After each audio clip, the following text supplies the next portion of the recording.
Here we go. Mm-hmm.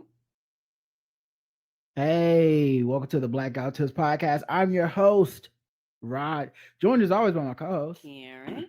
and we are live on Wednesday. I think it is. Wait, Tuesday? I don't know. I lose track of Guys, what day is it? days. Wednesday. We are live on Wednesday, 419, but it's 420 somewhere, okay? Over there. Shout out to Wanga and Apia. They already in the 420. Yeah, I had a gummy before the show, and it just hit, so that's what's up, you know. You can find this show everywhere you find podcasts. Just search the Blackout Tips. Leave us 5-star reviews on Apple Podcasts. We love those. Leave feedback everywhere in the show notes. It's right there. Voicemails, emails, comments on our website. We don't give a damn. Just come and talk to me. That's all we really need. Okay. We don't like to just do this for an audience of 0. All right. Nope. The official weapon of the show is the taser. And the unofficial sport. Bullet ball. And bullet ball extreme. I guess, the first thing I have to talk about is breaking news. We got more breaking news on the show. Okay. And I feel like I should tell y'all after the break. Okay, that's called a tease in the radio business. Shit! That's how we do it.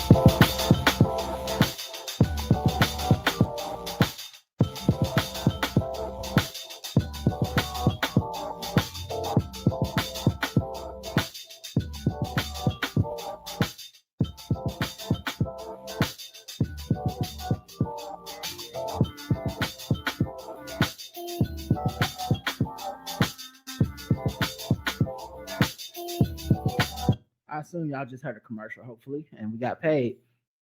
Breaking news. I don't even know if you're even aware of this, Karen. I'm probably not. Jonathan Majors just got cut from Costco membership. Yeah.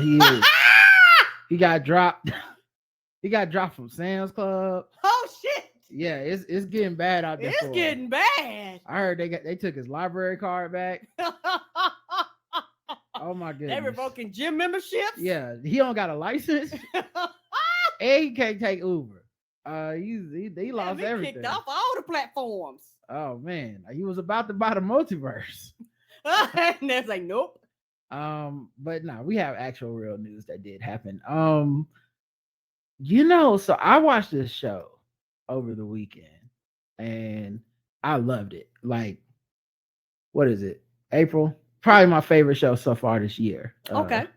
But I keep in mind there's some shows I don't watch though, so keep in mind there's shows I don't watch that I can't rate. But you do consume a lot of TV though, right? So it's this show called Beef, and it stars Glenn from The Walking Dead and Ali Wong, and it's about two people that like basically fall out over a traffic road rage. Like they didn't even hit each other, but they had road rage. And then there's 10 episodes built off of that one interaction, spanning out to where they're crushing each other's lives, crushing their own lives, and it really humanizes them. It really brings you into it. But the main thing I'm taking from it as art is the cost of uncontrolled rage and how that type of constant need for anger is about deflection and distraction. Message JL Covan. That type of constant rage and anger is about deflecting from something, some inner turmoil, some insecurity, unsatisfaction, whatever it is. And that's what was so beautiful about it. It really honestly reminded me of conversations me and Bossy have all the time, and me and you have all the time about like the internet, social media, and all the anger out there, and why they need you to be angry, and why people are so addicted to being angry. And it's an addiction, and it's weird to me. Well, it's not weird to me. Put it like this: nobody wants to call what they do an addiction, but they want to call what everybody else does as an addiction. But they can't see their own addictions. when you go addiction, a lot of people automatically go to drugs and alcohol and abusing like those substances and all that type of stuff. Heroin, PCP. Everybody just assumes when you say addiction, you automatically go food. Like people associate addiction with that, but nobody associate addictions with. You could be addicted to an emotion. You could be addicted to a high, and it doesn't have to be like a drug high. You could be addicted off the high of always being happy, the high of always being sad, the high of just being around people. Like you could be addicted off of a lot of various different things, but nobody sees that as addiction because I can't point that out. I can't, I don't see you in the street throwing your life away and all these other things that people associate with addiction. So everybody tells themselves they don't have a problem. So, when these things happen is, I don't have a problem. I don't have a problem. I don't have a problem. I'm not doing drugs. I don't have a problem. I don't have a problem. I'm not, anorexic or bulimic, whatever, I don't have a problem. But in reality, you really do. I think society we live in a society where it's very hard for people to self-regulate and self-check when online is consistently telling you to not do that. Online is saying whatever you feel, however you say, do it now, demand now, instant. And if you don't get what you want, you can throw a fit, you can act a fool, you can be angry, you can do all these things, and then no consequences, no repercussions to your actions until they actually do come in some situations. And then you want to pretend like you're the victim when a lot of times the situations that happen, you contributed in, and actually you caused it. Because people don't respond out of nowhere. When people respond to something, an action has happened for them to respond to you. But because nobody wants to take the blame for the internal turmoil that they might have, that might be causing them to be angry, a lot of times people need to get rid of people, places, and things out of their lives. They need to shift some shit. They need to self-reflect, but nobody wants to do that because that will require work. And if you do that, you will be happy. And if you're happy, all these friends that you've become sad and depressed or angry with, you will have to lose them because all of a sudden you will be an outcast of the group. And society teaches us we have to be a part of groups. We have to be part of cliques. I don't want to be the outcast. I don't want to be not in the know. I have to be a part of this, and that's a form of addiction too. People that need to be part of cliques and need to be part of clubs and don't want to be alone and don't want to be by themselves. But that's an internal thing that you've got to search yourself and see. Why is it that I always need to be in a group? Why is it that I always need to be in a clique? Why is it that I'm always upset when I see a certain person online that I have no association with? I do not know this person, know nothing about their life. They don't even know I exist, but I am infuriated every time they come up. There's something wrong there. And this is speaking from somebody who is not, I'm not above it. I was that person at one period of time in my life. So I'm talking to somebody that's on the other side and can reevaluate and can look with some fresh eyes and can say, this is stupid. What is something that I can spend my valuable time on? Because the time that I'm infuriating with them, there's real life shit that I could be mad about, and it's not this. So a lot of that stuff that you just said, like I said, is just kind of generally about social media and anger and stuff like that. But it also could be like sort of the thesis statement of the show, which is one of the reasons I love the show, is just about how so much of the anger was deflection. Now it is Korean, like very Korean, and like if you watch Korean TV shows, y'all know what I'm talking about. Those of you who don't. But a big tentpole when there's a Squid Games. A lot of people watch Squid Games, or was it Squid Game, whichever one it was. But if you watch Squid Game, somewhat of like, over the top emoting, very symbolic. It's like anime? Very, not like anime, no, okay. It's live action. It's very like a lot of symbolism, a lot of almost Shakespearean like coincidences and stuff. So if you know Korean stuff, TV shows, then you'll know what I mean when I say I'm into that. So I was into this. I think sometimes people kind of like come down from Mount white people and American shit only and watch these shows and they're like, I don't like it. And it's like, because there's some stylistic choices that Koreans do when acting and writing that American shows a lot of times don't. But this one kind of has a lot of like Korean American like tie-ins. So the over the top moments aren't as over the top, and it's a little more centered in like American realism. Anyway, my point being, so I watched that show, and I think I just tweeted out like, because I didn't live tweet it when I watched it or anything, and I'll just tweet it at the end something like, "Oh man, like loved it." #beef. And I want to say, and no, this person meant no harm or anything, but I want to say within like 2 or 3 tweets of replies, one of the first replies I got was someone being like, "I would have watched it because it's been out a couple weeks." It was like I would have watched it, but David Cho is in it, and that whole controversy, I just can't. And I was like, "What controversy? Like, what happened?" You know? And then also like glad I watched before I heard about this shit, because I feel like this is almost like the Dahmer thing. People start campaigns against these shows right as they air, and it's almost like they're trying to control people from watching them or something. And it's and they, if it was one show, I'd understand. It's literally like every fucking show.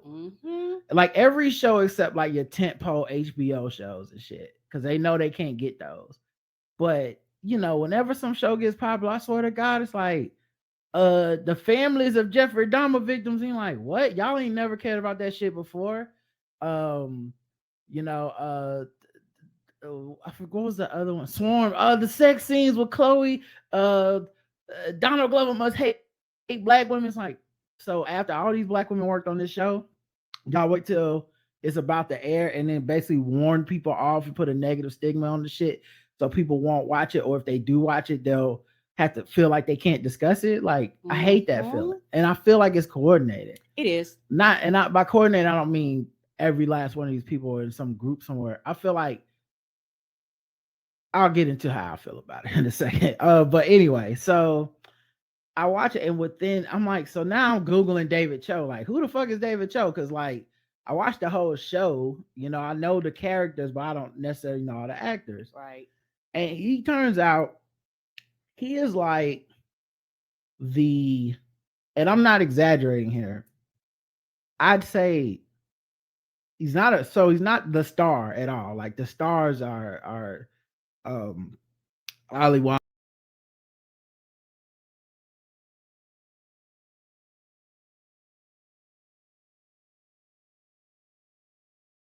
his brother, character plays his brother, dude that plays the husband to Ali Wong. Like there's some other characters who are in like every episode just about.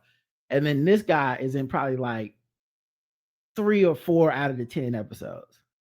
So like Loki, and I remember the character, but I wasn't like a star turn. Like I didn't go, wow, Right. what a revelation, or he's so famous, you know. I just like, okay, like so apparently this dude, who's like I said, I would not be exaggerating to say 6th, 7th build, maybe. Just as far as the time on the screen and effect on the plot.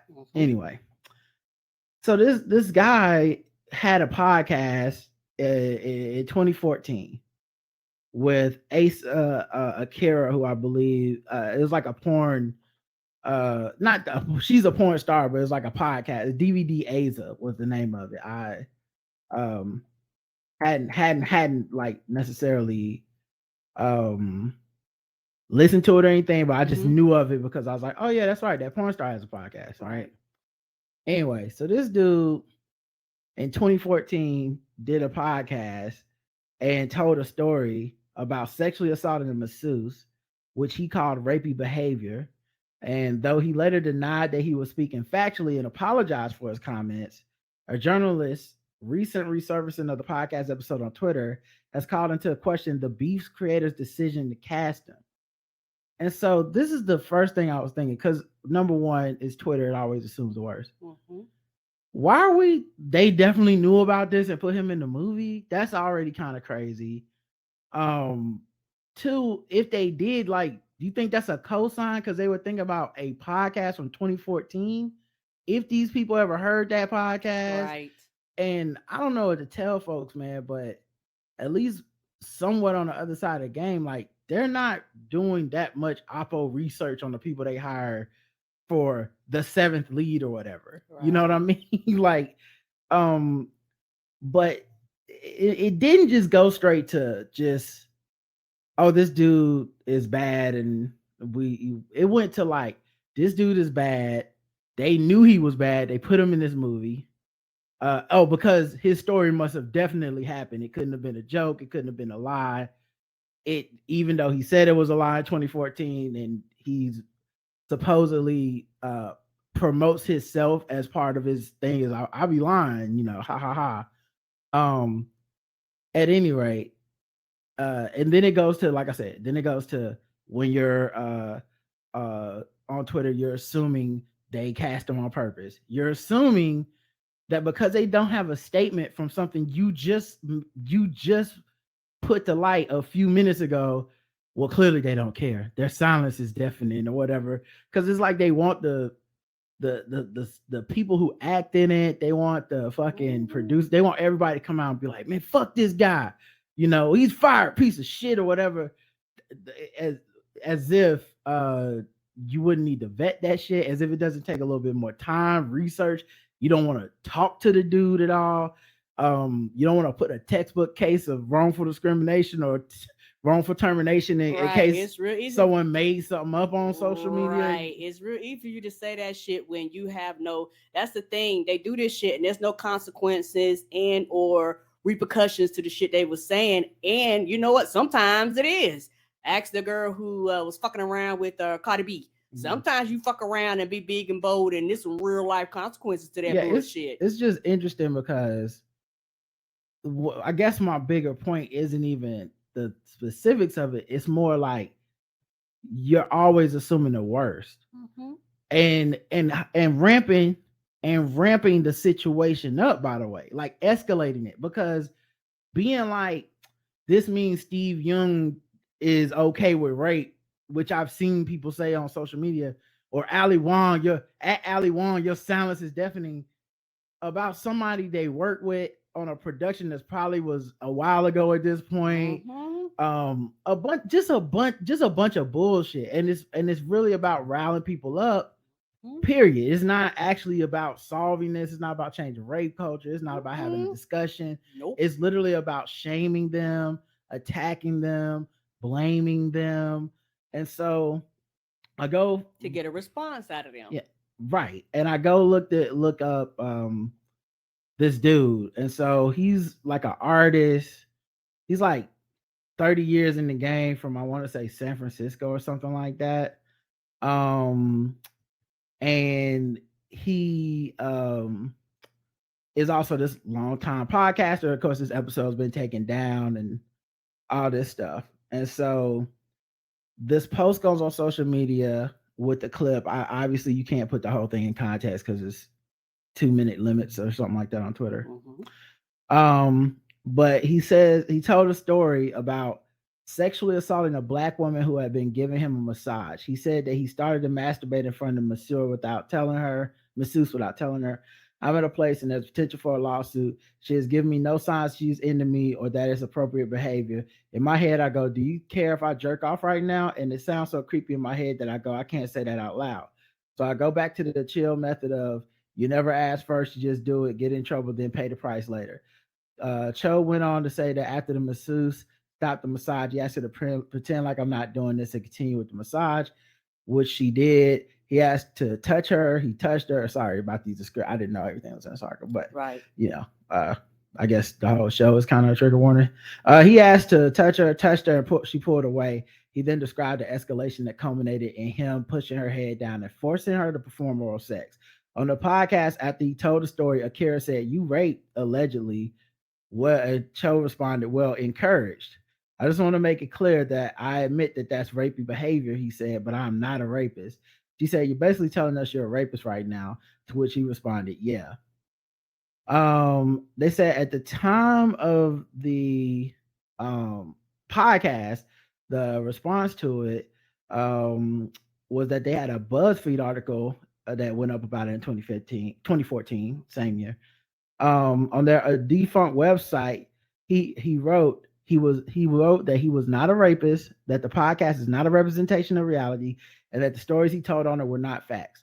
I never thought I'd wake up one late afternoon and hear myself called a rapist. It sucks because especially because I'm not one. I'm not a rapist. I hate rapists. I think rapists should be raped and murdered. I'm trying to be funny, awesome. I'm an artist and storyteller, and I view my show DVD Ace as a complete extension of my art. In 2017, he was commissioned to paint a mural of Manhattan's Lower East Side, which was protested by other artists. Last week, after the mural was finished, graffiti writers tagged huge letters over the piece in the show of disapproval. Less than a week. I said last week. Less than a week after it was up, they fucked it up. He then apologized via his Instagram account. In a 2014 episode of DVD Ace, I relayed my story simply for shock value that made it seem as if I sexually violated a woman. Though I said those words, I did not commit those actions. It did not happen. I have zero history of sexual assault. I'm deeply sorry for any hurt I brought to anyone through my past words. Non-consensual sex is rape, and it's never funny or appropriate to joke about. I was a sick person at the height of my mental illness, and I spent the last 3 years in mental health facilities healing myself, dedicating my life to help and heal others through love and action. So then less than a week after Beef came out, on April 12th, Aura, I think that's how you say it, Aura Bagato, a senior reporter at the Center of Investigative Reporter, responded to a tweet from Cho about the Twitter account at Film Updates. David Cho, as in the guy who detailed the way he raped a woman, she quote tweeted, and then came back to say it was just a misunderstood version of his reality. Bagato posted a video clip of the podcast to Twitter that tweeted that Cho wrote to Twitter to get the video taken down. She included screenshots and emails addressed to her, which it appeared Cho had claimed his non-profit, the David Young Cho Foundation, owns the copyright to the video. Tweets that included the video were removed from Twitter on April 16th. That email seems to be the only response that Cho has given to the incident since it resurfaced. And so, yeah, what I think is interesting about all of this, because then it became like, we need to boycott the show. Someone said Ali Wong used her power as executive producer to hire and platform this man after his very public patterns of misogynoir. It's simply anti-black for her to co-sign and to now try killing the story. Rapists, abusers remain in power because of protection from enablers around them. And that is also the thesis point of Beef. That is it's low key exactly this. Like the whole escalation, distraction. Like what are you running from that you decided to take this dude down in 2014? And if you go to these accounts, the original account, whether it's personal, whether it's just passing time, it's never really about getting any measure of justice or accountability out of it. Mm-hmm. It's always petty vindictive shit, and it escalates to shaming Ali Wong, assuming she knew. You didn't know. Right. Before you literally did not know this shit until someone told you, and you're like, but you must have known, because someone got to be burned at the pitch for it, because if not, you got to sit back and look at your fucking life, which you don't want to do because you don't want to change. And it's like the same. I can't not see the world like that. Right. Especially after watching Beef, because how many times you see people celebrate taking the low road. When they go low, I'll sweep the leg or whatever, Team Petty. I know we joke about it. And I don't know that that's everybody. I really don't think that's a lot of people. Mm-hmm. I honestly think that's the culture of the internet. Agreed. Because when you take a high road, or you don't go petty, or you show grace, people turn, mm-hmm. they ostracize those folks. They mock those folks. Yeah, it's considered a sign of weakness. Yeah, it's like, what's the most aggressive, unpopular stance? Let's do that on social media. Mm-hmm. And then if enough of us do, then we make our own reality where that's the popular stance. So it was just, it isn't even really about, it's not even really about justice or even awareness. It feels like it's coming from the same place that the don't watch Swarm, don't don't watch the other movie I was talking, don't watch Dahmer, don't watch, it's like an arbitrary thing that just comes up to where you want to boycott this AAPI show over like the seventh build person, and over something you literally didn't know about, something they've explained and apologized for, whether you buy it or not. They're not going to say something different in 2020. Right. And basically what you're saying is when he apologized, it must have been a lie. Like, right. So we have to assume his guilt or whatever. And then when he went on to perform everywhere, it's like, how you don't know about this? Cause this motherfucker ain't nobody to people. Not like that. Not enough to be keeping up with him. So it was just kind of a weird reaction. And I think the vitriol within it, in addition to just like the thesis point of beef, I was like, this is the point. And I think low key, even with Swarm, I feel like part of the reason, and this is more of a metaphysical situation. It's not the weed talking, but this is my words. It is a more metaphysical point I'm trying to make. But it's almost as like anything about the culture of the internet and the negative part of it, or the back, like the how it can affect you. Somehow we always end up with a social media excuse on why we shouldn't watch it. Whether it's Chris Rock's a selective outrage, which is about more than just Jada and Will. It's a lot of it's about the culture of the internet and what it what that means. For some reason you can't watch that. When when it's Swarm and it's about stan culture and the toxicity of that type of fanhood, and all of a sudden there's some reason you can't watch that shit. Beef is literally about the people that wake up banging on bacon every morning about something. About something. They're going to find something. What is the source of this anger? And I think the conceit of the piece is loneliness. And fuck, you know what I mean? I feel like in some extent we're lonelier than ever. Like I was listening to the Ezra Klein podcast, and he had an episode about loneliness, woman who wrote this book about loneliness. And she talked about how like some of the changes we made in life, especially through the internet and stuff, but like how when people count friends, like how many friends they have, the number has gone from like 10 just like 20, 30 years ago to 5. I believe that. Yeah. And that means some things have had to change, our proximity to people, what we consider friendship compared to back in the day. What does it, at the pandemic, what does it mean to not see somebody but be their friend? What does it mean to, see people every day but don't be friends with them, like that kind of stuff. And so I feel like it's a very poignant thing, especially after living through this endemic, turning pandemic to endemic.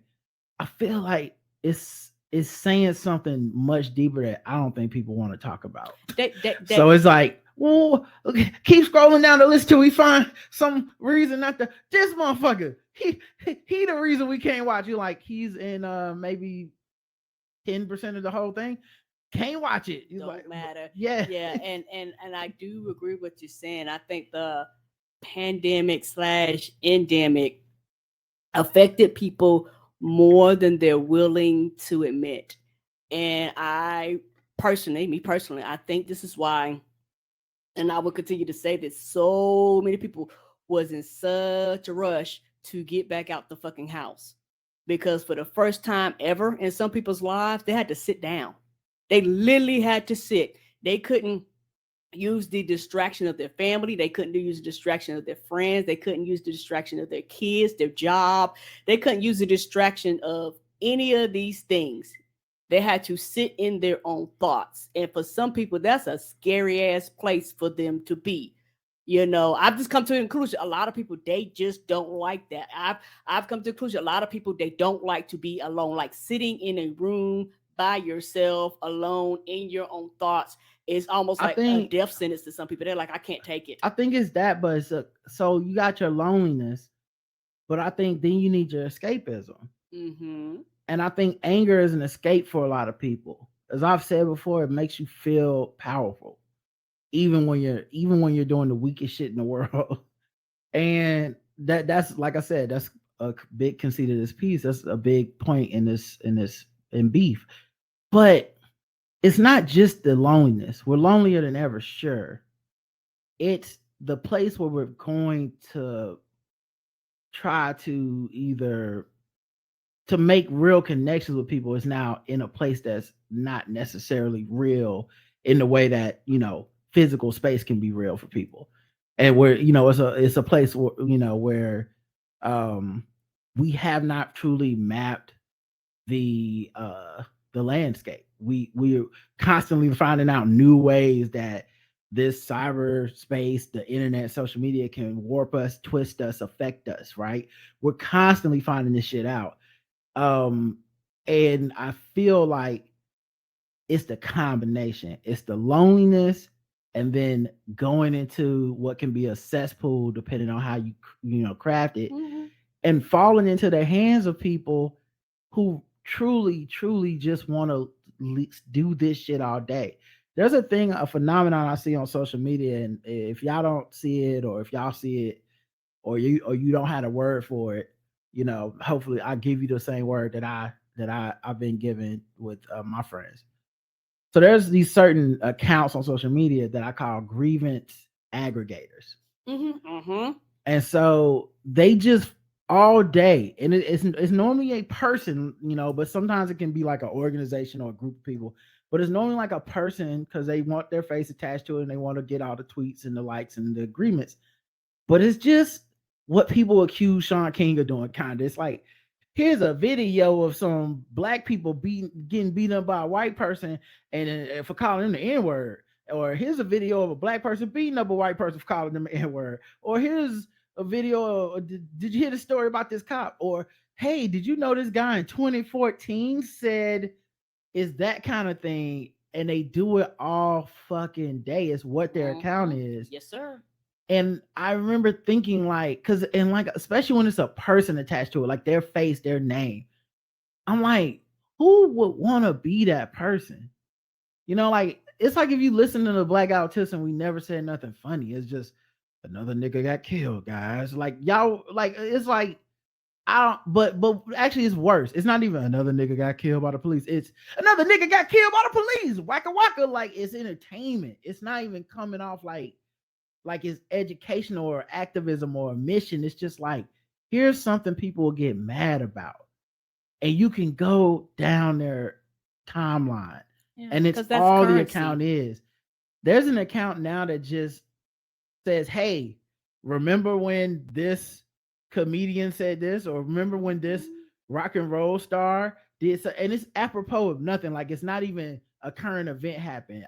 Bossy showed me the account. I forget the name of it. I tell y'all, but the whole account is just that. And people and the people are in the comments like, I know it's tough to do what you do, but thank you for you. And I'm like, what is this?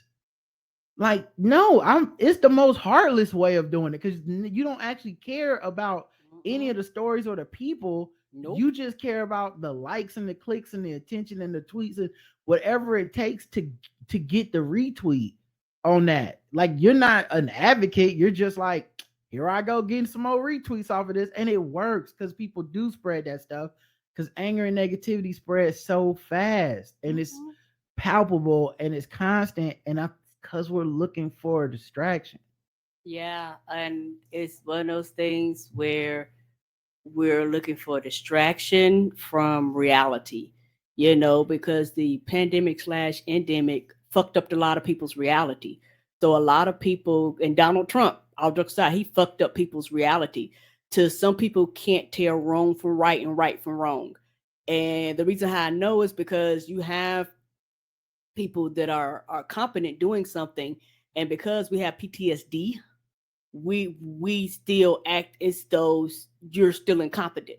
Well, that's fucking up reality because that's not the reality, but that's the reality that we've created because we're so traumatized and so badgered and so beat down that we respond to these things. Like you say, when somebody is going through something, a gentle touch can look like a switch to somebody if their mind, if they're in the right place. Oh, I think it's an olive branch could look Oh, like a switch. my bad.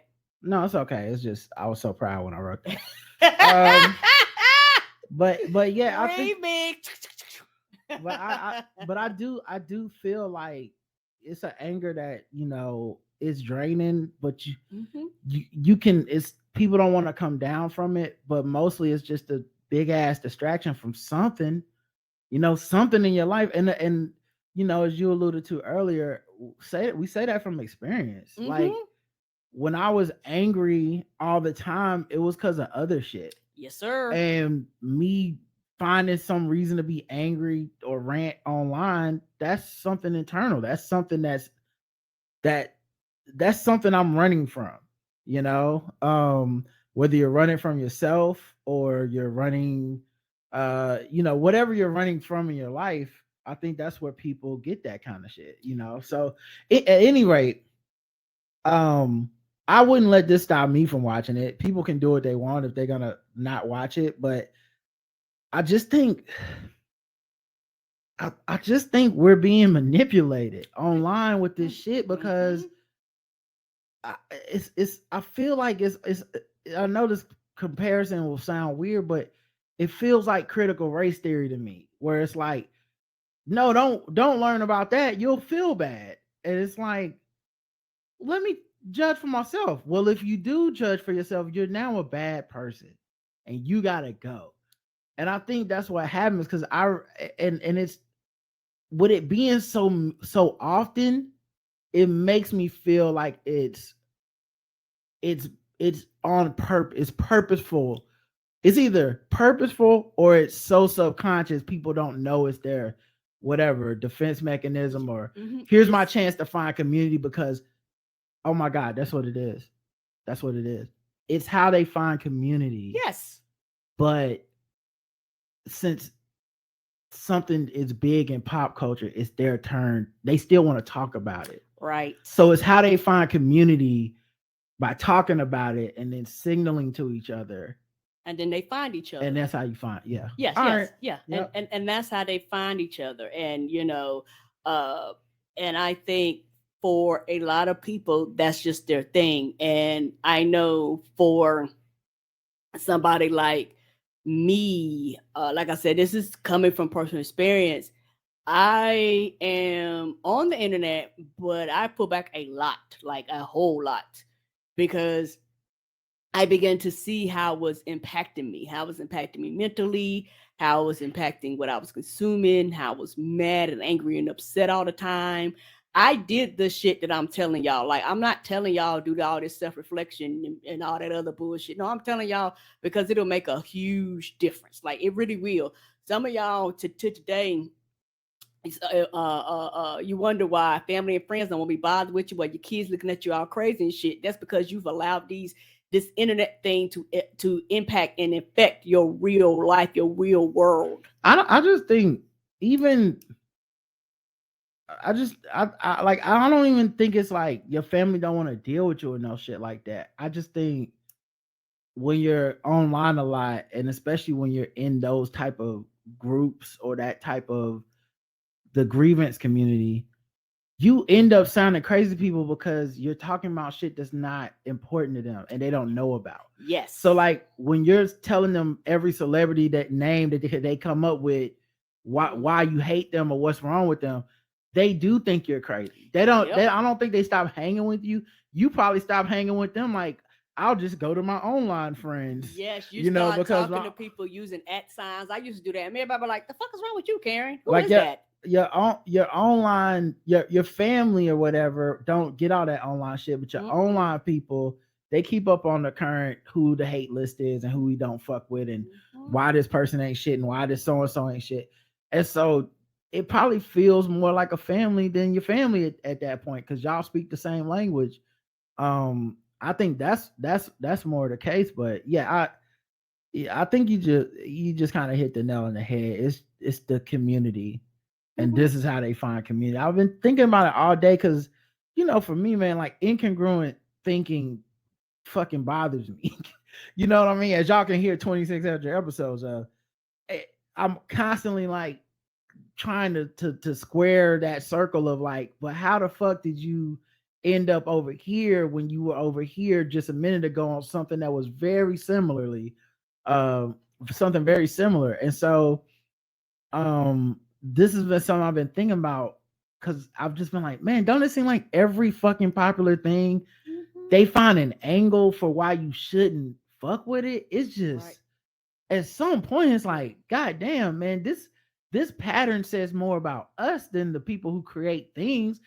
I hope no one thought someone was gonna create the perfect show where zero people were people that didn't have some make a mistake or say some shit or do something, or God forbid have like literally been a criminal or some shit. Even though you want to ban the box and open all the prisons, right?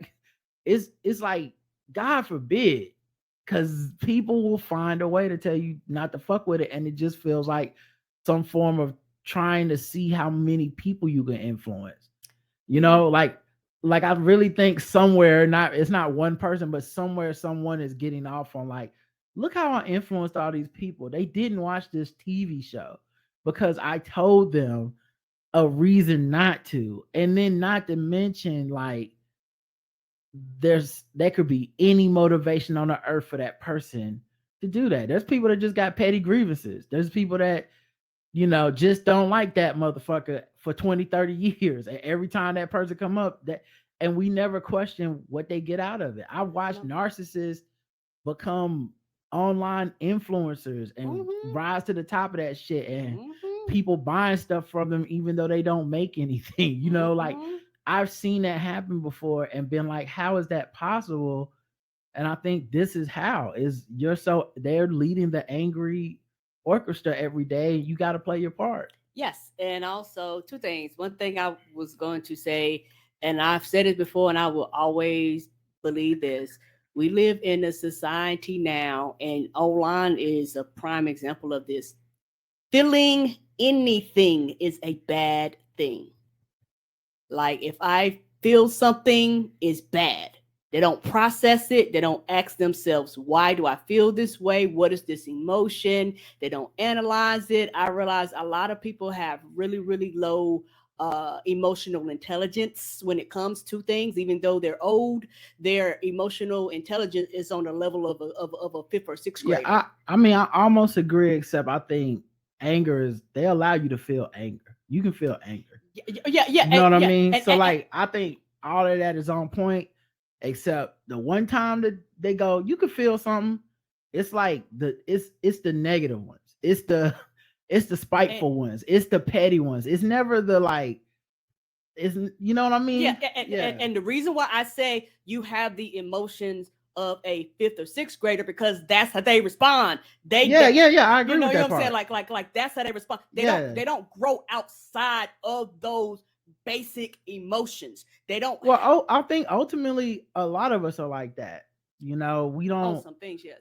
Yeah, on a lot of shit. Like a lot of us don't really grow beyond that, right? Like we once we like learn certain concepts, we just stay within them or whatever, and the maturity can sap out. But sometimes in a good way. Like I like being happy like a fifth grader.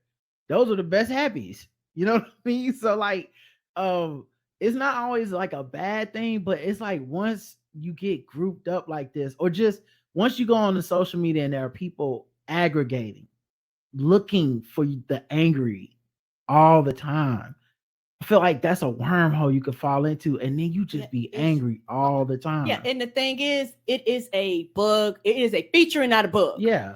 And once you understand that, you understand that it's designed to manipulate you, and it's all a drug. Either you want a little bit of the drug or the whole lot of the drug. Because if you have any form of a social media site, if you're on any platform, any message board or anything, you are on the drug. Everybody want to claim that they're bigger and they're badder. Yeah. Everybody want to claim that they're an exception to the rule. No, you log into the shit for a reason. Everybody does. And I just wonder too. Because like the thing for me that, after I read a few books, conflict is not abuse. That was a good one for me.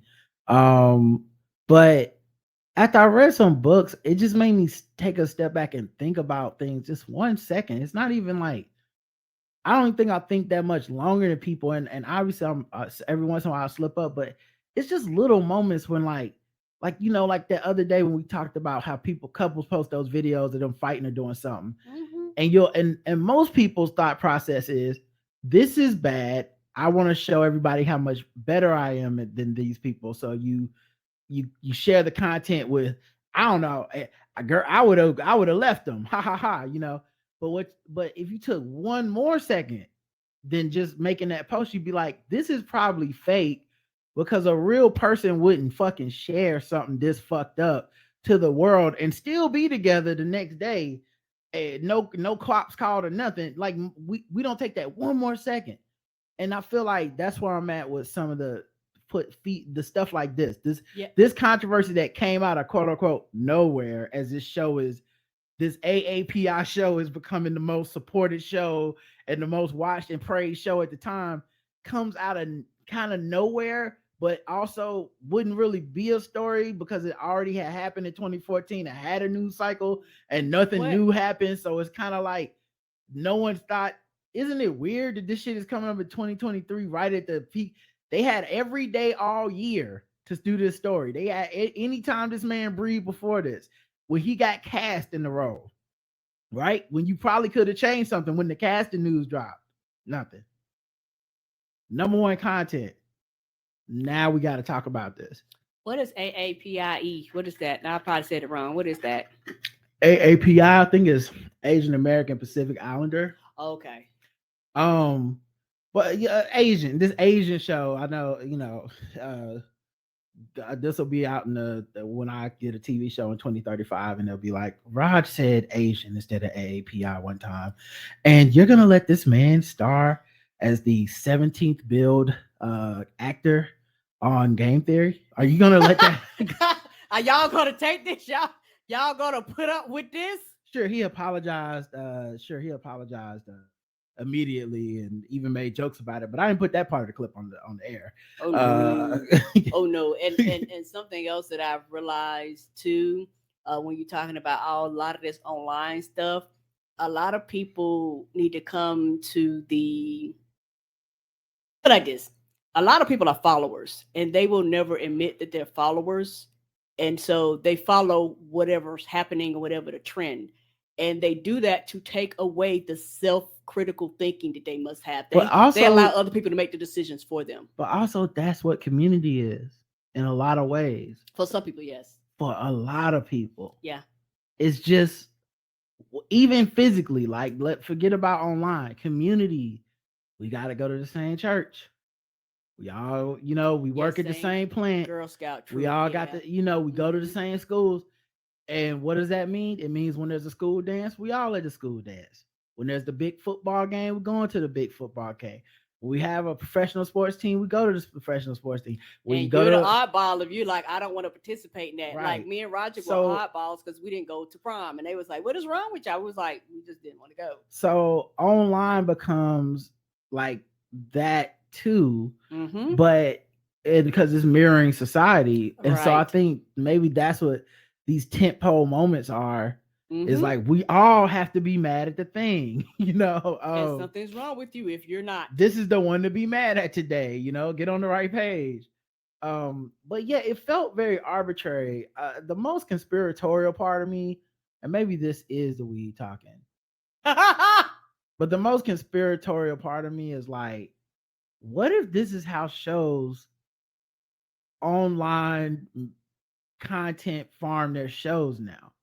Now I know that's crazy and probably not true in the least bit at all. That is a crazy thing for me to say.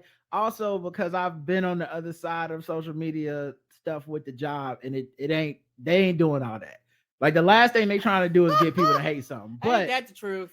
But technically, in the most black market conspiratorial way, if you hired someone to shit on your show on social media, it probably would do more to spread the word of the show than if you literally just tried to say this is an excellent positive show. That almost never works. It only worked for Ted Lasso, which I watched the first season of, it ain't that positive. Still don't know what the fuck people. I still don't know what the fuck people are talking about. I haven't seen it, but everybody was like, he be dealing with shit, y'all. Why did y'all say this show was happy? He make like 8 corny jokes a show, and by corny I mean like on purpose dad jokes. You know, it's he'll be like he'll be like what have you done for me lately? Call me 1998 Janet Jackson or something like that. And it's like, oh, okay, ha ha. But then in the middle of that, it's like, he ain't seen his kid all season. I think this nigga's getting a divorce. Everyone thinks he's an idiot. That dude cheating on somebody. This motherfucker parents is beating him. These niggas from Africa, and they don't know if they gonna have to go back. Like, it's just sad shit happening the whole time. But anyway, I digressed. I didn't even mean to get on that point. Positivity don't really spread word for a show. That's how we got here. Yeah. Negativity though, that shit works. Like there's so many people, places, and things I only know of because of a negative campaign that brought them to light to make me either be, knowing my contrarian ass at times, probably be like, yeah, right, they're probably great. That's probably where I start, and then I go research myself. But my point being, like, in a lot of these cases, I know about it because people claiming they were trying to take it down help spread it. It's the Tommy Lauren effect. You know what? Yes, because there are a lot of people, places, and things that I have no idea what the fuck is happening. But then all of a sudden it's going down my timeline. I'm like, what are y'all talking about? And why is everybody upset? Yeah. Type of thing. Like, and you get more people writing about it because journalists now write about what they saw on Twitter. Right. Versus actually doing. You get podcasts like ours talking about it. Right. Like I really, I don't know. That's, like I said, that's a pretty hot take conspiracy. That's definitely, I have no evidence for that last one. That's just off the dome. So don't, that like that's definitely some like one step down from like some type of Kyrie Irving Facebook post. And now that I think about it, how come it ain't no Jewish Asians or whatever? And that was the last episode of that podcast. That's the last we heard about him. But damn, man, it would be, maybe they happy and they be like, "Ooh, we lucked up and got canceled on Twitter. Everybody, we're gonna get a season 2." Like, I can see some people probably thinking about that. Yes. Yeah, it just made me wonder. All right, that's just something I want to talk about. That's the kind of show it's gonna be, guys. 52 minutes of just me wanting to talk about stuff. Now let's talk about some news, some real news. That's not just an excuse to talk about the internet and social media. Littlest intruder. Tyler crawls through the White House fence. Oh shit! First of all, Joe, get out. Get out. I don't know what's happening, but see this. You got the toddlers coming after you. They sit to their kids. What is happening here? I'm saying, if a toddler got through, it's a setup. It's coming from the inside. Somebody ain't doing their job. That like this just low key just revealed that the insurrection 2 is coming, because the fact that they was like, fuck, the baby got through the hole we built. Oh, it crawled through the tunnel. I don't know. Get out. The Secret Service in on it, Joe. We need you. They holding that baby up like, get out of here, Buster. Right. This man could die choking on peaches or some shit. We definitely can't have babies trying to get them. They just coming through the fence. We eat the same food. The White House has doubled in fence. The White House fence has doubled in height over recent years after a series of security breaches. But while taller, it has an additional inch of space between the pickets. Oh, so it used to be baby proof. Oh, then they made it too tall. And then now they was like, yeah, what is the budget? Yeah, we can't afford the extra bars. So instead of a 3 inches, make it 4. The next insurrection gonna all be babies. Damn, they're gonna fuck shit up. Somebody just it's gonna be milk bottles everywhere. Somewhere in just like a right-wing Georgia county, there's just a fucking nursery full of babies with the tiniest AR-15s. Just come on, they training them. Little MAGA hats. Like this. They're gonna be putting them shits out of their bonnets. from below their bibs, out of their diapers. They're gonna be fucking people up. They like we found a weakness. They're gonna be crying, and you're gonna be like, oh, baby's cute. And they're gonna get on his knees and fuck you up. Russians training little babies on steroids and shit in the Siberian cold. Gonna fuck your ankles up. You ain't gonna be able to move. This just every enemy in the United States just training babies, little North Korean babies with rocket launchers, just training little babies. Like, all right, guys, we found a weakness in their defense. Okay, they saw everything coming. They saw the nuclear missiles. They got they got the Star Wars defense system and shit. Oh, they know about the nuclear subs. They got all kinds of sonar. They got satellites. But what they didn't think about was babies. Secret trained killer assassin babies. You bet they won't see this shit coming. Baby got through. Let's scramble. Go. Man, that's so ridiculous. And then this is an actual picture of them arresting the baby. And that's hilarious. Get that baby 4 feet off the ground. This is gonna be the best album cover of all time. When that baby get big. When this little baby put out this rap album, that baby was like, I served jail time. Right? Like, oh my God, it's gonna like this. They gonna be like, who is this? I don't know what he gonna name himself. Lil something or baby. I guess real little baby.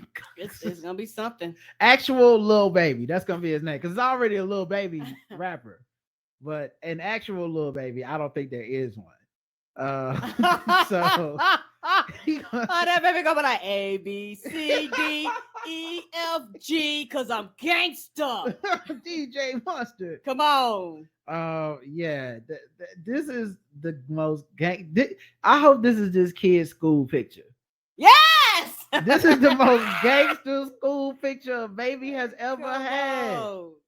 That baby gonna be like, now I know my ABCs. How you been arrested before you learn how to spell? Who can fuck with me now? Oh my God. Counting numbers and shit. He gonna be in a fucking show and tell, like, tell this.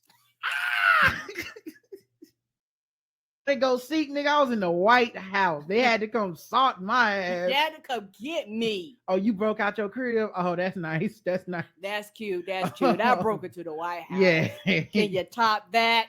I came in. I took a nap time. I know. The president was taking a nap time. We was napping together, nigga. Be like, you 9 walking bitches.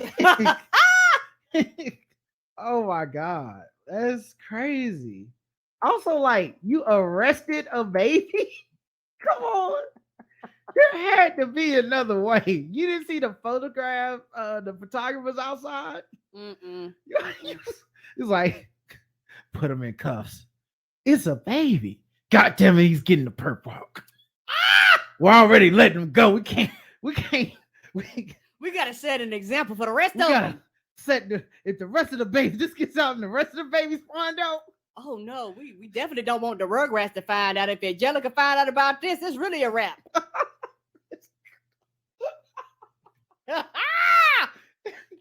The rest of the babies find out it's gonna be a goddamn Chuck E. Cheese in the White House. You think this is a fucking daycare? Put the cuffs on them. I just want to make we don't even have cuffs small and just small. I want to see a scene of them interrogating. They'll be like, grab some rubber bands and twist them up into the number 8. That should be big enough. I want to see a clip of the interrogation video, like the first 48 and shit. You know, like I want to be. Now, where are the rest of the fucking babies? Did you break in by yourself? I know they're gonna be like these handcuffs too small. Kelly, give me your hairband. Don't give me that da shit. Speak full sentences. You was grown enough to get in here. Be grown enough to speak full sentences. I want to hear that goo goo gaga. Tell me. Use your words. Who helped you get in? Did you get help from the inside? Was it Mahoney? Goddamn it! Oh, my. You want your lawyer? I know you might want to say you in my world, mama. Oh, your mama. Okay. Go get his mom. I don't think we should be able to interrogate a toddler without his parents present. Oh my god. Just talking to the baby. You see something. Now you see now. You done fucked up. You know that, don't you? I see what I'm saying. I thought. No, so, you know what I'm saying? That you done fucked up now. You know that, don't you? Yeah. I know you done fucked up, don't you? No, it don't. And this is sucking on the this is sucking on the pacifier. Just You know what? you know you done fucked up. They had them old school glass. You know how they have to have the old school glass bottles and just be like, bad boys, clank, clank, come out and play. Instead of Popeyes, you gonna be offering them like Gerber and shit. Like tell us where the rest of the babies are. That's all we saying. We got another toddler in another room. He can actually talk. He can put words together. He gonna tell on everybody. This is your only chance to get a deal. I mean, you better. I mean, we got a kid in the other room. He can count to 10. Oh my god, the goddamn Secret Service. Why? Also, you look stupid. Just hold the baby like a baby. Mm-hmm. They're like, that's how they get you. That's how they get you. It's like, we ain't taking no chances. It's like, this baby got a bomb or could be a bomb. Nope. I remember Officer Johnson held a toddler one time in 1968. Got his throat sliced from ear to ear. From ear to ear. Fucking with them babies. That baby fucked him up. I seen it with my own eyes. PTSD, I'll never be the same. Baby took out a whole platoon of Secret Service. Baby took out an eye, didn't even blink twice. He kept kicking us with them hard bottom shoes. Yes, everybody had a concussion. Them bitches will give you a concussion. Kicked the man right through his helmet. I seen him break a man's nose in one kick. Oh my god, man. That is so crazy. Oh man. What else is happening? Pusha T's wife says she felt like an oddball amongst rapper wives with fake asses and heavy makeup. So she said she was on she had a Q&A session with her followers. Why did the article do that? Okay, yeah, she had a Q&A session with her followers, admitting that when she initially began dating Pusha T, the rapper, she felt like an oddball. If I'm being honest, initially the only thing hard about it was being okay with being the oddball in the room, not looking like a rapper girlfriend wife. She began, according to a screenshot obtained by the Shade Room. I used to feel awkward amongst women who had a fake ass bodycon dress and cake face, but for a while now, I thought I'm way cooler. Her style is a bit more classic and reserved than a lot of the hip hop wives and stuff. Ain't nothing wrong with that. Yeah, because that's not everybody's jam. But of course, guess what happened, Karen? What happened? Oh, they turned on her. Some people got mad at her. Mm-hmm. How do you know? That's how it always go. Mm-hmm. Anybody that basically comes out and says, because that's the thing. What I realized about women, anytime you say something, somebody gonna be mad about the opposite. Yeah, just having an opinion. Mm-hmm. But yeah, people started making comments basically saying that she was dissing other women. Some shit don't need to be said. She looks uppity, like she forgot who her ex drug dealer turned rapper turned CEO is. Someone said, as soon as you leverage other women and put them down to make your point, is no longer speaking your truth, it's projecting your insecurities. I wish her the best. It sounds like she's learning to love herself as she is. He act like is that a bad thing? Like it was stupid. I'm sure, yeah, and they making shit up. You don't know nothing about this woman. Right. But the thing is, if like being 100%, I don't think what she said was that crazy. I think a lot of women are constantly fighting that type of insecurity when it comes to that version of womanhood, like what people think a bad bitch is, how it's basically like almost a uniform for a lot of folks. That's why a lot of them look the same, right? Yeah, and they're it's shaped the same. Whether it be surgery as part of that uniform or whatever, it's like a uniform you have to be able to wear. And if you can't wear it, then you're like less of a woman to a lot of people, or you're not as attractive or sexy. And the judgment would have been coming to both ways for her. It wouldn't have been like she was in that room and everybody was hella cool to her and whatnot, because when you're the wife, you're already kind of low key the enemy of a lot of the type of women that hang around rappers anyway. It's right. Like, you fucking up the program. But also, like, even as not just competition, it's like that. Even if you don't view them as competition, it is competition at that level. Like how to look, even if it's not to fuck these rappers, just literally you just want to be your own style. It's a reason almost every single woman that is a rapper right now has a certain type of appeal, shape, all that stuff, whether it's from themselves or whether it's from us putting pressure on them to be a certain way, whether it's from management teams, whatever it is definitely leading to a homogeny of a certain body type, whether it be natural, artificial, however you want to put it. That is the aesthetic, is what we are making a statement of society. This is what it is to be the kind of dude, the kind of woman that a rapper's supposed to want to be with, the kind of woman that other women are supposed to want to be.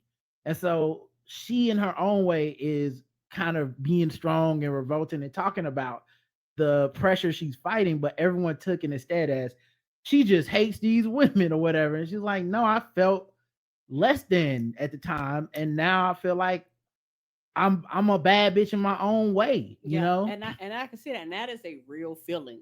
And people act like her expressing it or feeling those feelings is the problem. For the fact that she acknowledged it, it is a problem, right? And also, like who knows, maybe the video would show something different. But when she said better, it doesn't necessarily have to mean I'm better than them. It can literally mean I'm better than the insecurity I used to have. She said, yeah, I thought I'm way cooler, so people like cooler in that situation could mean like I basically I cooled off, or I cooled out, or I think I'm more of a chill person than I was at that time when I used to get affected by this. But of course people took it the exact most volatile way. Yeah, because you don't give people benefit of the doubt online. So it's just kind of interesting how it became something to be angry about instead of like an actual discussion of any type, and of course we've heard, way worse insults to people, like actual insults about people and their like how they've gotten surgery and stuff like that. And I don't feel like she delved into that, but it's literally like stating an opinion from, even if it's a personal opinion of this is how I felt, people just ready to jump on that shit. Right. And the thing is, even if she said that from that perspective, like, right, I'm cooler, I think for the fact that she said it, people are going to feel away, but that might be her reality. But what's crazy? No. Here's what's crazy about that.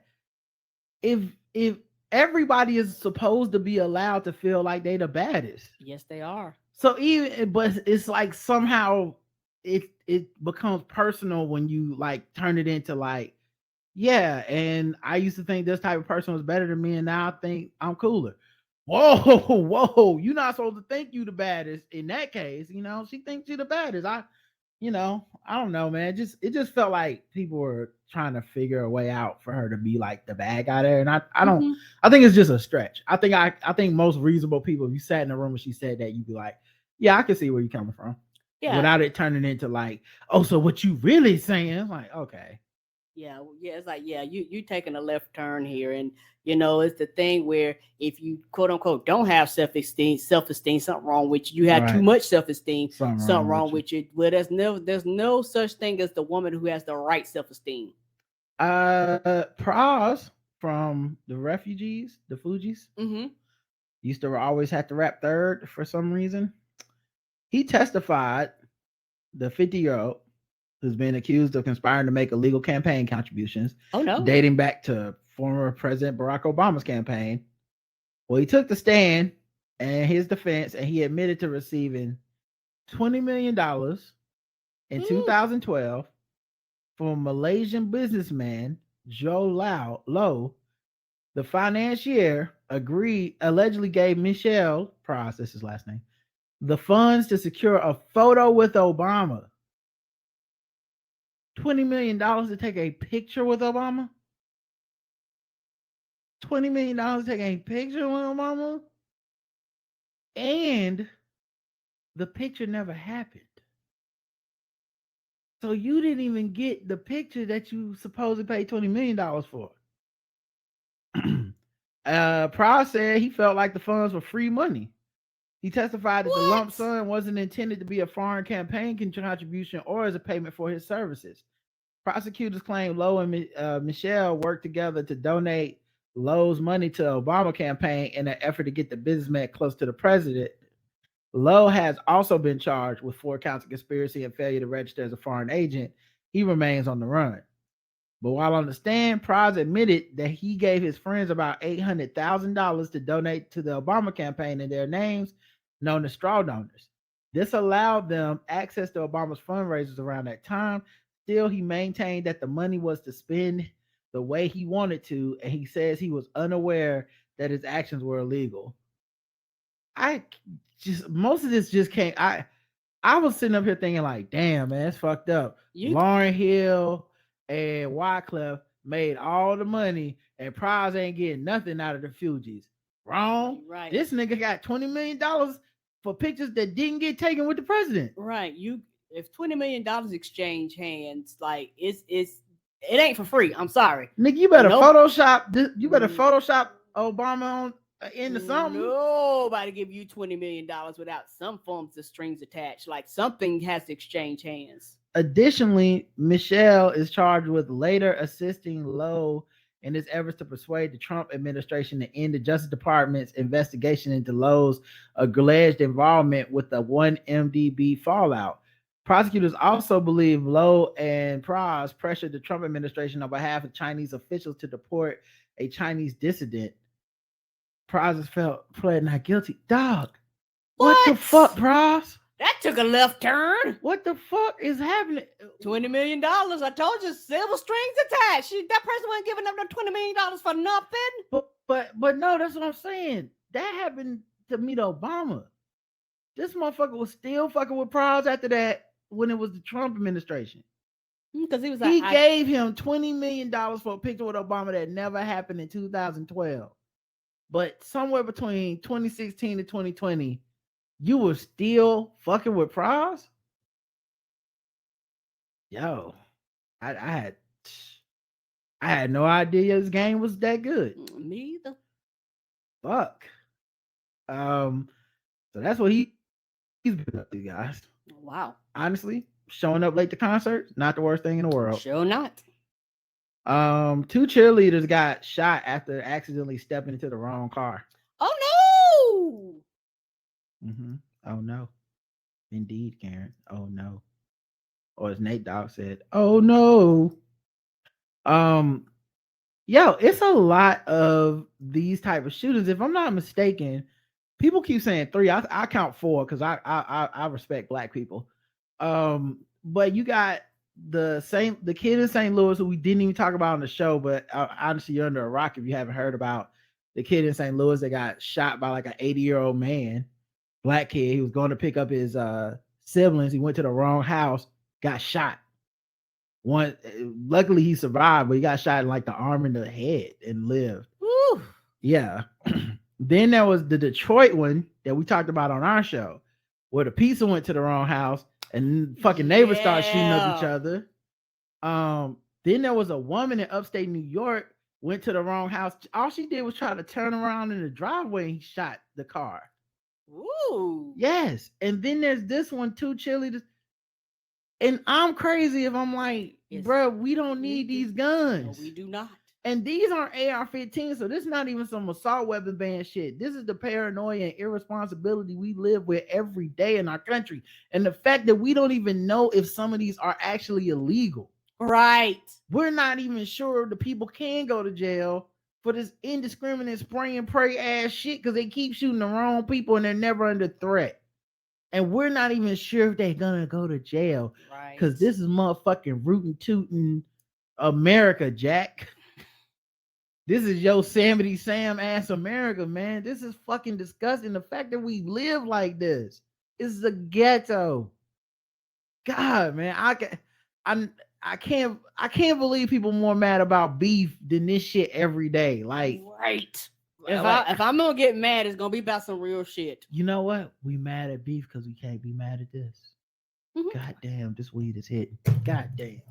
That happens a lot. Mm-hmm. Yeah. People get mad at other shit because they don't want to get mad, and it's calmed down since Trump isn't in office. But a lot of people's outrage was, I can't get mad at Trump. I can't get mad at his policies. I can't change the shit he's doing. So what I'm gonna do? All this anger, pent up anger, is gonna flood online. Yeah, that's it, man. I think we solved it, Karen. Mm-hmm. Shit. I don't even know what else there is to do today. I feel like we just kind of did it all. I guess we can go ahead and start doing guest the race and shit. Because I mean, I don't think there's anything left in podcasting to really do. I mean, I do. We laughed, we cried, we had deep thoughts. Do have questions? I mean, you brought up the story about the cheerleader getting shot and you just dropped it. Because it don't matter. That's the point. True. It don't. None of these stories matter individually. We keep collective. Yeah. We keep individualizing them. Like, and then there's the brother just knocked on the door. It's like, this is the fourth story in 4 days about indiscriminate guns being fired over the wrong address. In America, you can die because you thought the 9 was a 7. That's should be unacceptable. Yes, sir. But you can't write about your death, but you got to do a fucking funeral march practice every day for school shooter drill or some shit. That's crazy. Mm-hmm. All right. Now, are your questions answered now? Can we do the guest race? It sounds like you want to wrap this buddy up. Let's go. I answered the question metaphysically, you know. All right, guess the race time. Okay, guys. Let me find the clip for guess the race. Boom. What time is it?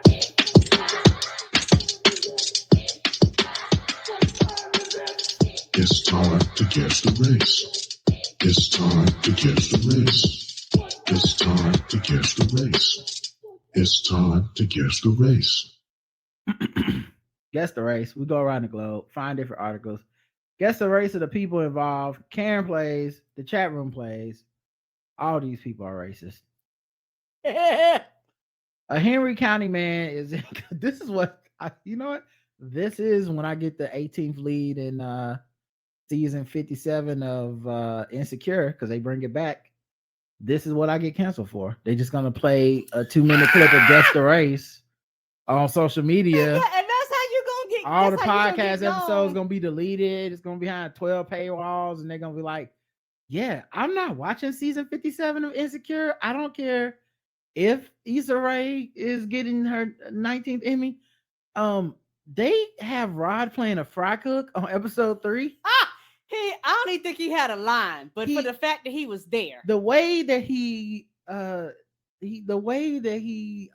scattered, smothered, and chunked those hash browns is the way he smothered and chunked and triggered me when he played Guess the Race. I'm offended. In a 14-second clip I only heard today, even though it was done 37 years ago. But I'm just as livid. Guys. And I don't think him or Issa Rae or anyone that's ever met him should be able to work. So anyway, there's nothing to concentrate on in my life that's fucked up. A Henry County man is in custody after robbing 2 banks in a matter of hours. Stockbridge police say Gary McDonald, E-I-E-I-O, 61. Come on. Took a gun to the Georgia Credit Union, see too many guns, and slid the teller a note that read, "I have a gun. Give me all your large bills now. Give me all your bills. Give me your large denominational bills. I know. He then specified which bills he wanted. Oh shit. 100, 50, 20 at the bottom of his note. After leaving the first bank, he then went to Truist, and surveillance video showed him wearing sunglasses and a face mask to try to hide his Were they up the street from each other? Yeah. When he left, they could hear Waze talking. Yes. Take a right on West Street. He was arrested a short time after leaving Truist Bank with thousands of dollars in cash and the notes from the robbery. He was charged with 2 counts of armed robbery and obstruction. Was he walking around with big bags that had dollar signs on it? Shit. You never catch me, coppers. Guess the race. White. Karen's going white for, what was his name? Gary McDonald. Let's check the chat room, see what they believe the race is. It's a delay. It's a delay, guys. Let's just give it a second, all right? E-I-E-I-O. Didn't write the note in Ebonics, used full-ass punctuated sentences. White. Clowning around town, Ronald McDonald is the real Hamburglar. White. Isn't Grimace the real Hamburglar? If we think about it, guys. Yes, he is. Black as his gums. White. The correct answer is, Karen, what'd you say? White. Karen said white. Most of you said white. And most of you are correctly wrong. You are wrong as shit. You're wrong. You don't know anything. Not that smart. Oh, yes. Soak it in. Soak it in. Some of you did get it right. Congratulations. Which picture is it showing? Is it showing him on your screen, or y'all not seeing him? We're not seeing him. He cut off. Oh, okay, give me a second. Hold on. I mean, goddamn, did that? I mean, if you would have said he caught the number 5 to the next bank, I'd have been like, okay, Black. This don't make sense. He caught the number 5. Here's his picture. That's him. Black. Yeah, he's very bold enough to go from one bank to the next. I know. That sounds like some white people shit. That to me felt like black people shit. He's like, I got to rob twice as many banks to get half the money.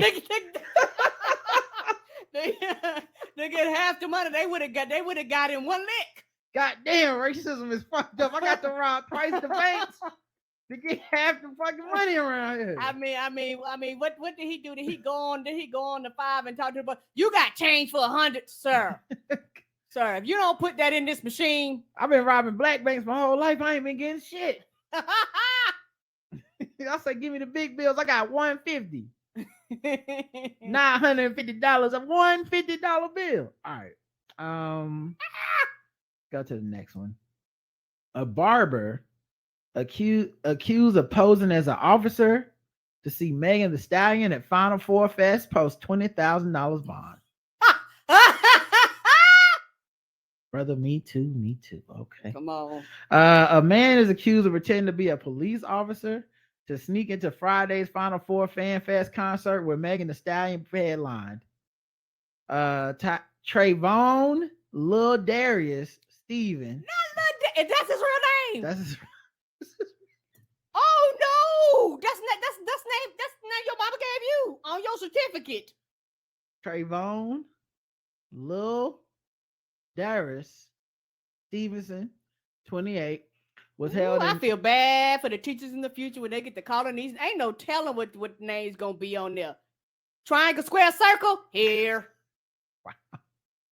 Wow. I mean, I guess as a person that doesn't really judge anyone for their name because I'm so woke, I would never think of something so regressive, but it's totally, your thing, Karen. It sure is. I pick on that just like I pick the people naming they babies raspberry, peach, orange, apple, grape. It's stupid too. Well, because of social political power dynamics, something. Well, I'm not that woke. I'm sorry. Bell hooks is what I'm saying. Court documents read that Stevenson allegedly wore a police K9 vest and claimed not the K9 vest. They gonna be like, where your dog. He got in me.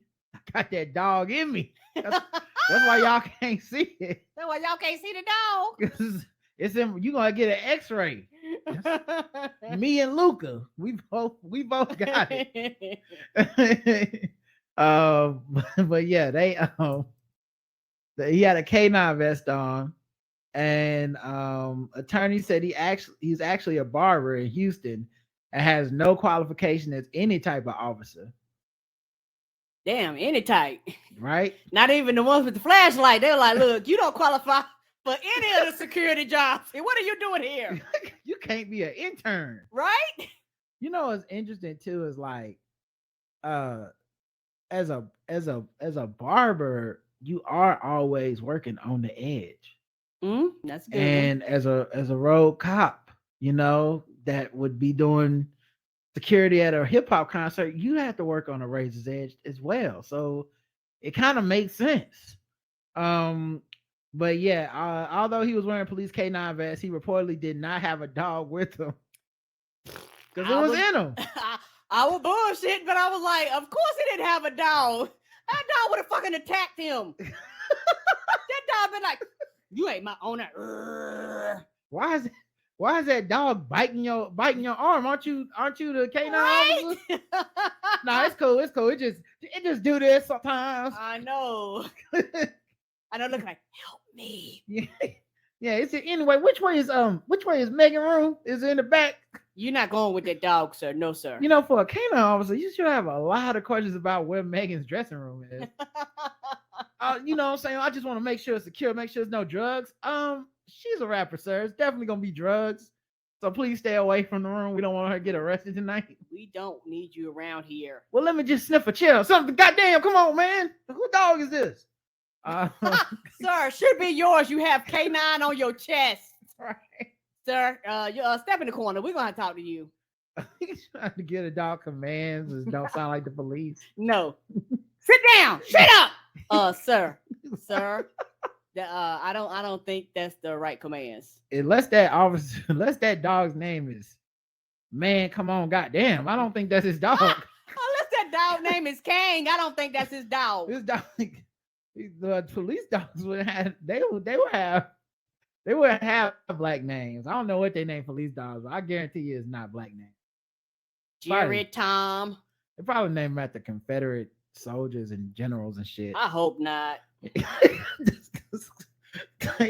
They probably name him after like motherfucking Bull Connor and shit. Yeah, it's our dog Bull. No, you know, Chicago, big Chicago fan. No, Chicago what? Yeah, this our dog Jesse Helms. No, Jesse Helms. So yeah, although he was wearing that on Monday, the judge granted him, who has no previous record, a $20,000 bond, and he bonded out after his hearing. Here's what I'm thinking: he had no previous record.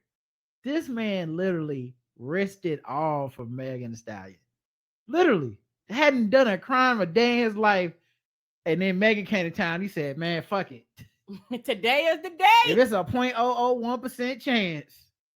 But yeah, that guess the race. Oh, black. Karen's going with black for this guy. Check the chat room and see what y'all think the race of Trayvon Lil Darius Stevenson. Let's see what y'all think. Look, if it's a white Lil Darius Stevenson, I will be shocked and surprised. I know his resume get tossed in the trash. Top flight security of the world, black. A teacher told him he'd amount to nothing, black. A nigga, his son hopped over the White House gate, black. DMX in a cop outfit, cosplayer blacker than black. This is a rom-com, black. Lil Murder, black. The correct, what's the last one? Natty Dreadlocks, black. The correct answer is black. You all got it right.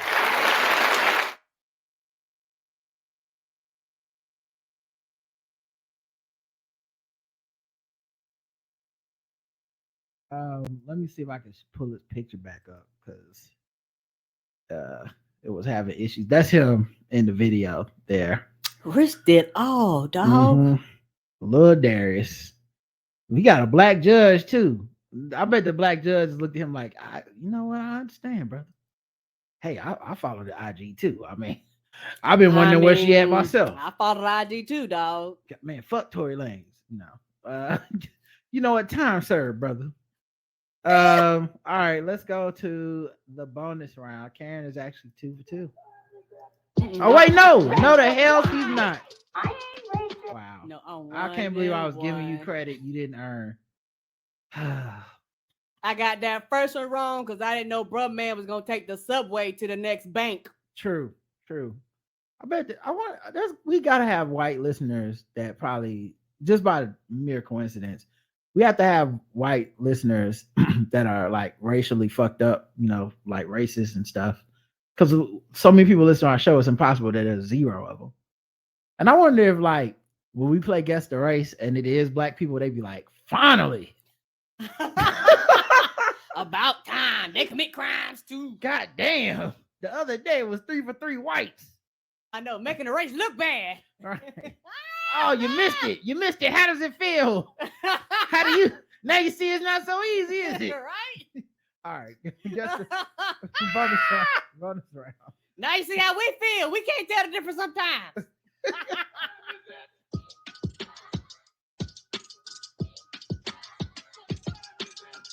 It's time to guess the race. It's time to guess the race. It's time to guess the race. It's time to guess the race. And that's the last time we'll probably talk about the white listeners for a couple years. So strap in, buddy. Black. Don't cancel us. No, I don't care about that part. Just normally we don't talk about them. Black.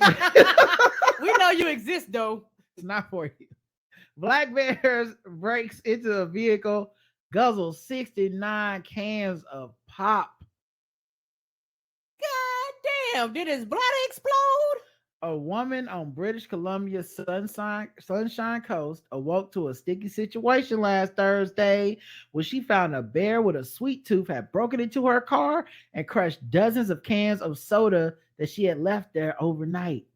Oh shit, that bear sniffed out that sweet shit. Sharon Russell says she was awakened by her dog at 3 a.m. Yeah, I know that dog was having a fit. She looked out to see a bear surrounded by shattered glass from the car window.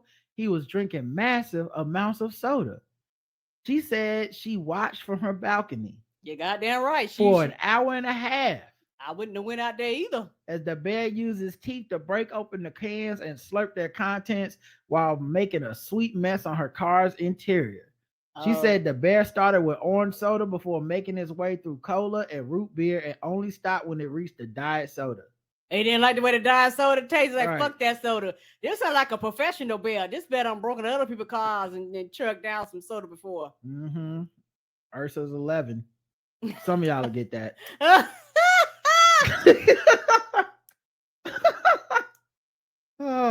Somebody said a bear ran out of cocaine, right? That's why I turned to the sodas. Coca-Cola bear was a different bear. Movies, but it's crazy. Movie just as crazy. Russell said she had 72 cans of soda in total in the car, and the bear drank 69. Nice. God damn. She said she tried throwing cold water on the bear from her balcony, but to no avail. She then tried reasoning with him, explaining she needed her car to get to work the next morning. Well, that's the bear's car now. I don't know if anybody told you, but that bear got that fucker. I think if the bear understood, that would be a different set of problems that you wouldn't want as well. Come on. If the bear could understand what you were saying. Turn back and be like, Nancy, I know. I don't care. What I'm going to do is drink these goddamn sodas. If there's a problem, call animal control, and I'll fuck them up too. After I drink these sodas, I'm going to be hungry. I'm just saying, you might want to calm down. Your house looking kind of nice. That door looking kind of fragile. I bust that bitch open. Is the door code still your social security number? Right. When I tried psyching him out by telling him I was a bear hunter, that didn't do anything either. So I had to stand by and just watch him devour my car. She took photos of the bear break-in. You didn't call nobody? Nope. She says he was like, I read Goldilocks, motherfucker. I know how y'all do. She says the bear ripped the car's leather interior. It broke the window roller handle from standing on it, and spilled soda everywhere, including inside the gear shifter. Well, now your whole car smells like the thing that the bear loves. That's not good. The white leather interior goes really good with orange crush, she said sarcastically, noting that the bear also knocked over a pack of paper towels, but didn't consider using it to clean up the mess. She's hoping her insurance will cover some of the damage. So yeah. All right, Karen, guess the race of the bear. Oh, the bear, black bear. Wow, black bear. Okay. Even though it's drinking Coke. All right. Let's check the chat room and see what they believe the race the bear is. I mean, it was orange soda. So I mean, we like orange. You know, the bear probably got diabetes. What is happening? Shut up, Sheriff. Let's see. Must have been Mountain Dew if it likes the drug. Cocaine bear white. She barely got away black. Crack bear black. Cocaine white bear. Sharon the bear whisper white. Brown bear. Whoever said brown bear, I like the way you're trying to hedge your bets. Is brown bear the Latino bears or the bears? What is the brown bear? I don't know what the brown bear is. It's like, listen, brown bear's the bear other. color. They just Yes. other. Okay, are you black, white, or other? Yeah, was it red soda? It didn't say if there was red. Black bear don't tolerate Goldilocks falls in the driveway. Brown, we are all adult. We are adults. White claw savior. The correct answer is Karen. You got it right. It was a black bear.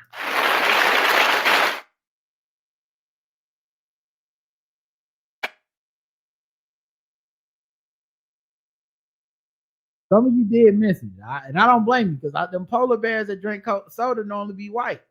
I see the commercials every Super Bowl, but you did miss it.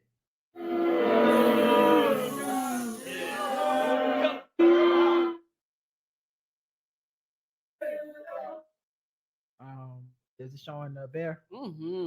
Yeah, that bear fucked that vehicle up. Like I said, that's the bear's vehicle. Look what it literally crushed them cans. Oh, it did. So Bam. everywhere. Imagine that was just an arm. You know what I mean? It's gone, bro. Right? That lady had enough sense not to go down there and fuck with that bear. It's the bear's arm now. Imagine you got to call your job. Yeah, I'm not coming in. A bear drunk all the sodas in my car. All right, let's do sword ratchetness and wrap it up.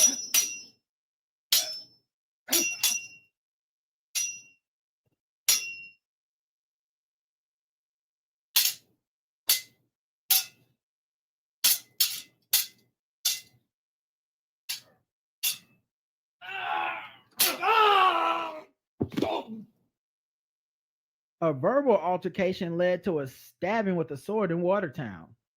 Oh, shit. Looks like someone wrote a check that their ass can't slash.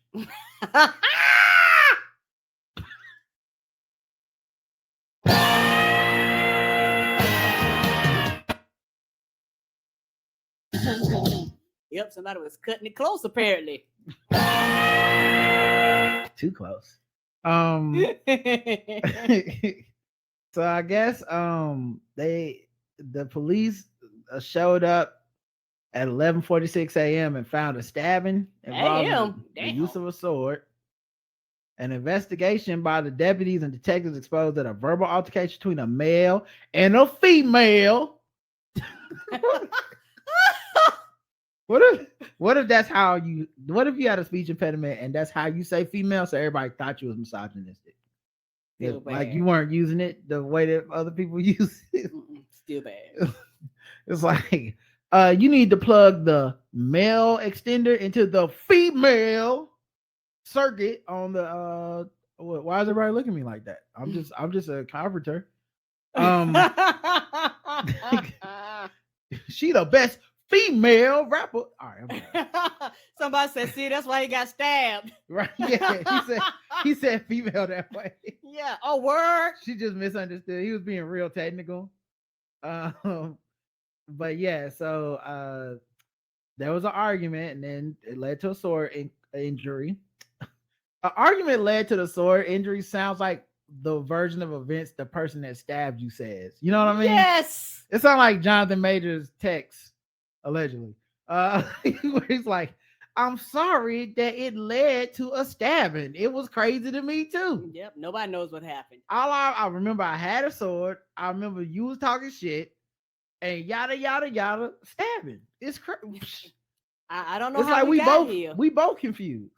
Yes, we are. Sweeney was arraigned in Jefferson County. Which one is Sweeney?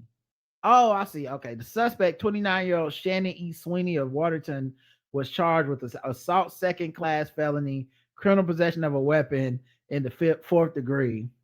The victim, 21-year-old Hunter L. Tyfair, is being treated at Samaritan Medical Center. So it sounds like she stabbed him. Mm-hmm. And I'm not even saying it because of those names. One of the articles for this said a woman was arrested, but I feel like those names could kind of be like like Shannon. There are men and women that use Shannon. That's true. And I feel like Hunter maybe too, but not. I don't know. Hunter feels more like a man name. I don't know. In America, are there women hunters? I might be, but I've heard, I know male and female Shannon. Yeah. So anyway, it was the woman that stabbed him. So I guess he shouldn't have been talking all that shit. Am I right, everybody? Last time he called somebody a female. Right. He probably was telling her, like, hey, you heard about the show Beef? It's pretty good. Oh, stab.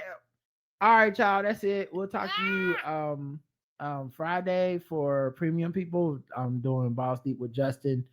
Karen might not be here for some of it because I think you got to get your hair done. Yes, sir. So it'll probably be an old school, just the bros of sporting podcast or whatever for some of it. And then feedback show is Saturday. Guys, I know we're gonna get to The Walking Dead at some point. Mm-hmm. Honestly, I actually just got caught in another project that I'm writing for. That I'm don't know the rules on if I could talk about it or not yet. Right. I should ask. Yeah. But I got caught up in another project I'm working on, so I really just haven't made the time to sit down, watch it, and keep notes. It's the notes that is the work. It's not watching it that's the problem. But we got you. But it's gonna happen. I still am not spoiled, and I still haven't started watching it. So same. I'll sit Karen down and we'll get to watching it. Okay, Mandalorian ended this week. Maybe we'll make some time next week. Right. Yes, this week and it might be I don't know. Hopefully it's a gap before something else. I still need to finish up catching up on Bad Batch, but I don't think they got nothing new for at least a month. Right. I think so. All right, y'all. Until then, I love you. I love you too. Mwah. Bye, everybody. Peace.